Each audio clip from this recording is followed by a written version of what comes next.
70 years after the late Queen Elizabeth visited Kenya, her son King Charles is set to make the visit to the African nation, and it's going to happen this week. And the people of Kenya have a message for the royal visitor. Have a look at our next report. Kibora Chiriyot Ngasura is about 100 years old.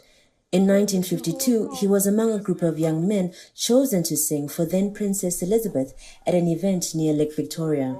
The men planned to use the occasion to petition Elizabeth to relocate their parents from a detention camp. Members of the Talai clan had been held for nearly 2 decades on suspicion of fomenting resistance against British colonial rule. The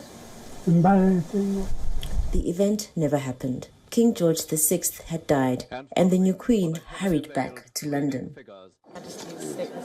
More than 70 years later, Elizabeth's son, King Charles, will visit Kenya this week. Ngasura wants to inform him that they should be compensated for the hardship they went through.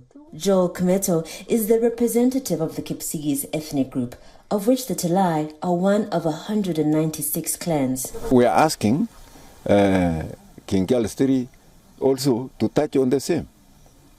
Say something about these lands. Why are they still being used by the British while the Kipsigis people are suffering? People in detention camps were released in 1962, but the land where they had once grazed their livestock now belonged to British settlers and tea companies. Today, Ngasura and his descendants survive off half a dozen cows and some maize crops. Buckingham Palace said Charles's visit will acknowledge painful aspects of the UK and Kenya's shared history. The British ruled for more than 6 decades before Kenya won its independence in 1963. A WION report in 2021 said more than 500,000 Kenyans around the western town of Kericho suffered gross human rights violations, including unlawful killings and land expropriation during British colonial rule.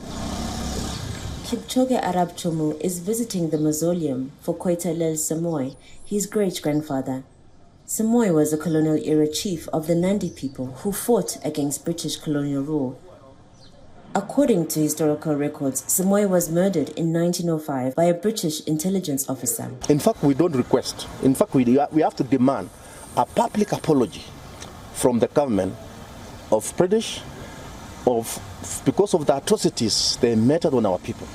The first one is an apology. After the apologies, we also expect a reparation.